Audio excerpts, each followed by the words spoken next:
Having competition, it's actually a pretty cool thing. It means that the product or service that you're planning to sell has been proven to convert already. In this video, I'm gonna teach you a dirty secret that you can follow right now so you can start stealing your competition's audience. Stick around.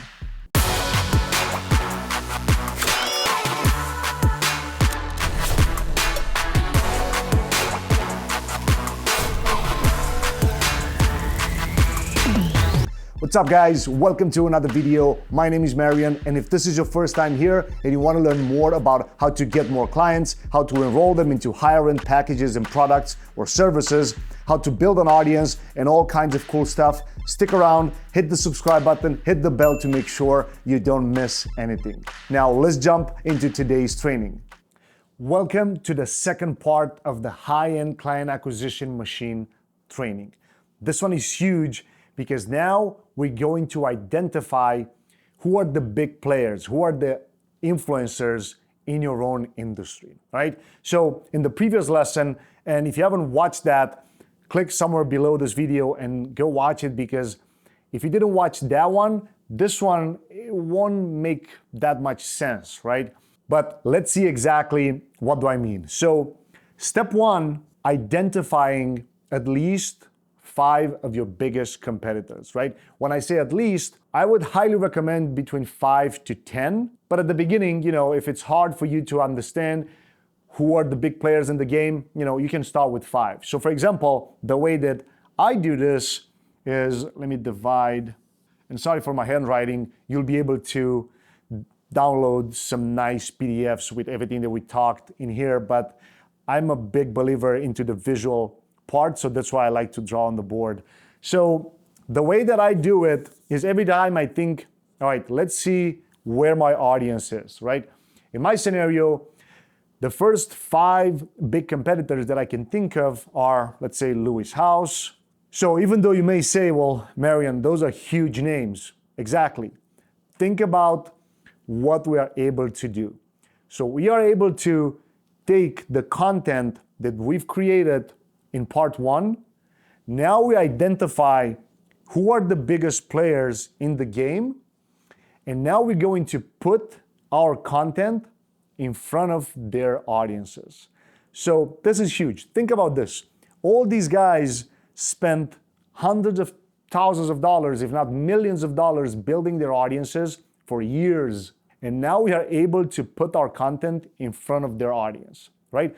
Like, oftentimes when we talk to clients, they say, well, what I do is so unique, Marian. I don't know if I have competitors. Well, you need to stop for a second and take a step back, because that's not necessarily a good thing. A good thing would mean that other influencers, your competitors, they have already proven the model and people are willing to spend money on the things that you are about to offer.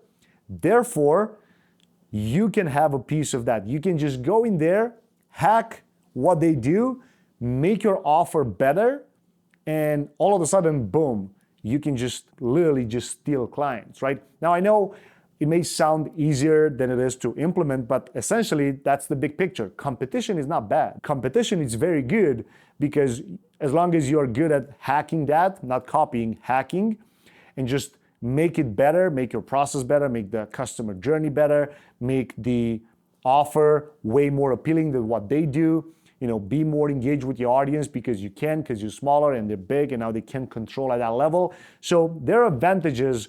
You just need to see them and literally, learn how to take advantage of those benefits, right? So think about in your scenario, right? Like if you're a health coach, who is the number one competitor? Is it Thomas DeLauer? Is it Weight Watchers? Is it, think about, if you don't know names of actual people, personal brands, go after shows, like in my scenario, it could be the Entrepreneur magazine, right? Like it can be people that follow Infusionsoft or people that follow ClickFunnels page, right? Like depending how big their audience is, you can identify competitors. Now again, if ideally you'll want to do this from a personal brand standpoint, because if you lead with problem-solving content, might as well, instead of just putting a logo behind that specific content, you will put it behind your personal brand. Therefore, people will just look at you as the influencer. And then we'll talk in day 3 about how you actually become the influencer. But now it's very important to identify who are the big influencers in the game. And now you can just put your content in front of them, right? Like, for example, some of the audiences of these people will work better than others, right? Like, for example, you'll pick one audience and you'll show them separate videos of the ones that you created already. So, like I said, my handwriting is awful, so don't pay attention to that. Remember, in step 1, you picked the problem that you're solving. Now, don't pay attention to just 3, because it can be 3 or 4. I would say start between 3 to 5 pieces of content. Don't go above that, because you'll feel overwhelmed with testing all of these things. So, like I said, below this video, you'll be able to actually download a PDF that looks nicely, and you can actually, implement the things and write. You can print it out and then write on them. So it's very important to understand the strategy behind it, right? Like, you'll have problem number 1, problem number 2, and problem number 3. Now remember that I said make sure that even though you solve 3 different problems, they should be focused around the big picture issue and the big picture problem that you actually solve for your clients. So by doing this, now you put your content in front of your competitors. So again, pick shows, right? Pick other coaches that do this. Pick other speakers. If you literally don't know anybody on Facebook, Instagram, or YouTube that does what you do, the next step is go on Amazon and search for authors. Then go to that author's name and then go on YouTube and Facebook or their website and see. If they don't have an audience, it means they're not that big. That's not necessarily a competitor. Like, you want to go, because it's so much easier to test your content around people that you think or you aspire to be like, right? And of course, I could go on and on and on. It can be Grant Cardone, Amy Porterfield, Marie Forleo. Like, I can go, any kind of age bracket type of audience. Tai Lopez, right? Like, it's a lot of them that I could go after. So if you really do those 3 pieces of content, you put it in front of these people, and you realize that, oh, I ran out of content and I ran out of audiences, trust me, you haven't. As soon as you target one of these, Facebook is going to tell you, you could also target this person. You should consider target this, this, and that. So it'll tell you more. But it's very important from a technical standpoint, your content should be put in front of these guys as ad sets. So every person, every influencer becomes an audience. When you put this audience in a bucket, you will show, so for example, let's pick one, Lewis Howes, right? Like, we'll pick audience number 1, Lewis Howes. You will show problem number 1 video, problem number 2, and problem number 3. Now, the way you do this is from your own personal brand page, you target Lewis Howes' audience. And of course, in your scenario, it would be your competitor. But you get the point, right? And the same thing happens with everybody, right? Like, you test 1, all right, cool. Then you'll do audience 2, Gary Vee. Audience 3, you show them those videos, but you show them in separate ads. And the reason for that is you'll understand based on metrics who is the audience that resonates the most with your content. And the way to do that is, of course, you'll get like 0.001 cost per view. You'll get 0.03. You look at the numbers, at the metrics at the end of your campaign, and you'll see, oh, crap, video number 3 didn't work. That's okay. You just pause the campaign. Video number 2, it did work, but it's still, so you can say, all right, I'm gonna test maybe another 5 days or another week. But video number 1, oh my God, 0.001, that's a winner, right? I wanna keep showing this video to Lewis Howes' audience or Gary Vee's audience, right? Depending which one it is. So just think about, after you keep showing content to, and you can test this for literally, it's $1 per day. And first time when I heard this was from a mentor of mine. at a workshop in California, because I was testing different budgets, right? Like everything from $5 to $10 a day per audience and more. But this model works way better because you can now test so many different audiences and different pieces of content and see which one resonates the best with your audience.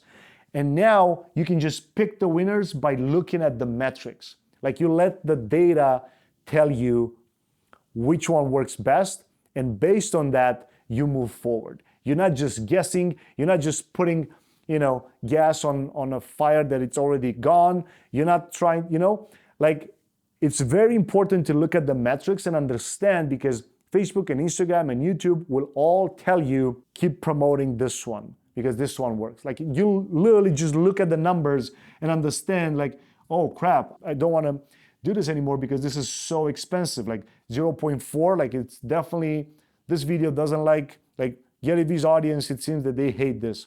So after you test it with all of them, let's say you pick at the beginning 5 with just 3 pieces of content, you'll understand, oh, okay, so it seems that Lewis Howes' audience work best with video number 1. Brendon Burchard's audience works best with video number 2.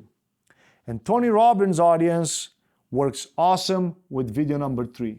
The rest don't work well. It seems that all the costs are too high. All right, perfect. Now we know. Now what we're going to do is we'll have to remove completely or pause the ones that don't work. So now what you're gonna do is you continue to focus on the ones that actually do. You see what I just did? I removed the entire guesswork. So just so you know what it was in here, problem 2 and problem 3. Now you're going to keep the videos that showed the best engagement, and you're just going to promote it to the audiences that showed, all right, this is what we want. This is what the audience likes, right? So we'll explain in detail what are we going to do with these audiences in section 3, in part 3 of the training. But it's very important for you to understand that here, now is the time for you to take it to a whole new level. So now you have buckets of audiences that consumed your content. We'll talk in session 3, in part number 3, what exactly is going to happen here. But now you have all of these super engaged audiences because they showed you exactly, all right, the way that you explain how to fix my problem number 1 is Lewis Howes' audience, right? Like in your scenario, audience number 1. Brendon Burchard audience said, well, the way you solve problem number 2 is super interesting. And then Tony Robbins' audience said, well, problem number 3 is actually making so much sense to me because whatever the age bracket or something, right? So now you keep going to promote this, and what's going to happen in step 3 is going to completely change the game on how you now invite people to learn more about you. All right, so make sure you stick around for part 3, but before we leave, make sure you let a comment below and let me know what's your aha moment out of this. What do you feel now? What are you implemented so far through this method? Or if you've never done it, what is the number 1 thing that you're going to work on right now?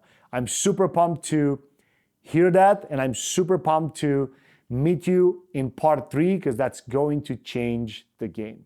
I'll talk to you in just a bit. Yo, don't go anywhere. Hit these 2 other videos because I'm gonna have so much more information to share with you, and I'm pretty sure you can get some cool, valuable, and actionable steps. So just click one of these 2 and I'll see you on the other side. Take care.